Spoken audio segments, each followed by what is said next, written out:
This session is Thomas Rand, the MOTIV bioresorbable BTK scaffold pilot study, preliminary results through 6 months. Thomas. And sorry for the confusion earlier. Okay, micro is on. Good morning, ladies and gentlemen. So this is another study, and it's a MOTIV bioresorbable BTK scaffold pilot study. And this is my disclosures. And so regarding coming from the stone age of BTK treatment, we observed a variety of stents and balloons and techniques to improve blood flow, from bare metal stents to passive coating, active coating, bioresorbable, and so on and so on. You all know that. So what can be new? What can we have of kind of innovations? So that is, of course, if we combine two of these good items that we already observed. So these are the study investigator centers for this MOTIV study. And the idea behind this study was to create a combination of two good items of this kind of theater, and creating it from the scaffold material called Tyrocore, and the drug is sirolimus. So we have a bioresorbable scaffold, and we have a drug which is active on the vessel wall. So the scaffold is composed from Tyrocore. This is deriving from a tyrosine amino acid, has a low inflammation, irritation. This is the stent design.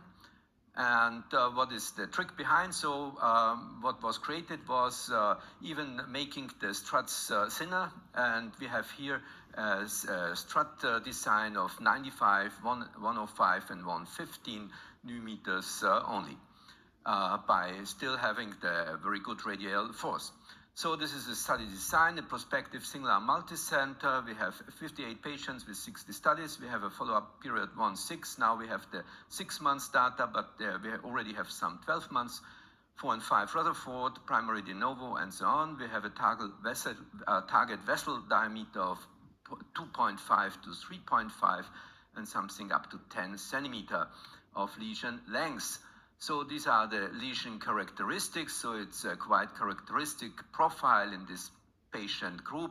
We have a lesion length of 3 centimeter and calcified lesions up to 50% almost. Procedure times and further characteristics also rather characteristic. And this is just an example.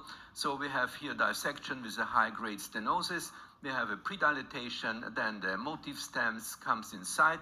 We have the MOTIV stand now here with its struts design. We have a post-dilatation, and we have, of course, a very nice result. The good results were also reflected in our clinical observations, and coming from these kind of ulcers to very good improvements. And we already checked the Rutherford 4 and 5 distribution, coming down in the first 6 months from 15 to 5 and 45. Oops. Now the monitor is off. Okay, we can do it like this. And from 45 to 15, which is already a nice trend, and I'm sure it will be followed up in the 12 months observations. Okay, so that's the study outcomes until now. We have 99% technical success. We have a very nice primary patency rate. We have a TLR rate of 3% only, limb salvage 97, and we have 8 patients died, but nothing to do with the device itself and the procedure.